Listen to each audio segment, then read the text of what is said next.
A beginner's guide on buying smartphones in 2011. Wherever we go, we see a smartphone. They are simply everywhere. Even so, these portable devices are still far from ubiquitous. A report at the end of 2010 said that less than a third of mobile phone users have smartphones. This means about 70% of them still use not-so-smartphones. Right now, internet access through smartphones is perhaps at the same level with access through desktop computer in 1996 to 1997. These devices will get better and may likely become a dominant portable online device in 5 years. If you know a little about smartphones, the buying process can be somewhat confusing. 4 major carriers in US offer scores of models that use different OS. To get started immediately, you should gather important basic and shopping information to allow you to make an informed buying decision.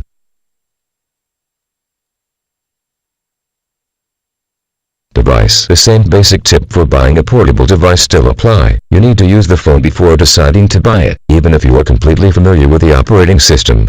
You can use phone review sites to choose a few phones that attract your attention and fit your requirements. Go to the store and spend time working with those models. It would be better if you have a friend with a phone that you like, to see how the phone is actually being used by a real consumer. Don't buy online if you never touch the phone yourself. It is important, because some phones use virtual keyboard instead of a physical keyboard. Some physical keyboards slide up from beneath the handset and others sit directly below the display.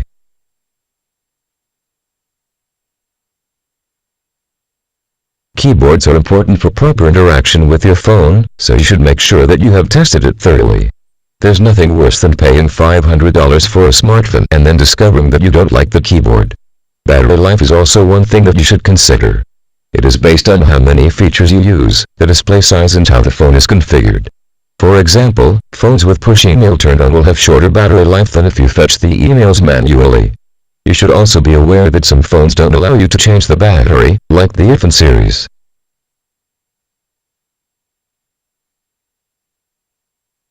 Operating system. 4 major smartphone OS are Microsoft's Windows Phone 7, Ring's BlackBerry OS, Apple's iOS and Google's Android. They share one similarity: the ability to install third-party apps that extend the device's capabilities far beyond the manufacturer specification. Currently, Android and iOS are more commonly used in smartphones. Android 2.3, or Gingerbread, is the latest version of Android OS and a slight refinement of Freo, Android 2.2. However, Android 2.3 is currently only available on Google's Nexus S because carriers and manufacturers must make an exhaustive compatibility test before releasing an upgrade. It would take a while for a new Android version to be available for most consumers. Unlike Android, iOS has a uniform updating process, which means users can get latest updates in an easier and speedier manner. In 2010, Apple released 5 updates and users can get an update simply by connecting their devices to the internet. Ring and Microsoft also imposed controlled update for their OS as well. Some smartphone users are already satisfied with standard features offered by their phones. However, if you want a highly versatile phone that can do many things, you should also consider the available apps. iTunes App Store offers the highest number of apps, with 300,000 apps for Apple's devices. Android market currently offers more than 220,000 apps. BlackBerry App World has 15,000 apps and there are only 5,500 apps for Windows Phone 7 devices. Even so, don't let these numbers fool you. Although you can literally install hundreds of thousands of iOS and Android apps, most of them don't worth your time. Visit those application market sites and see which OS offers applications that you like. Carrier. In most cases, choosing a carrier is a no-brainer. You should choose a carrier that you're already familiar with. But smartphones are a different entity. You can't easily assume that what worked with your current not-so-smartphone will work similarly well with your new smartphone. There are a few different things you should consider when using a smartphone. Smartphone you get from a carrier also comes with a monthly data package other than the standard voice plan. Certain carriers offer an unlimited data plan for a monthly fee. Some are based on time and others are based on data amount. To complicate things even further, a carrier may have tiers of service with different limitations. Choose a service that fits your requirements best. If you don't know anything about data plan, things can be difficult to figure out at first. Accessing websites, social networks, pictures, audio and video can chew up so many data.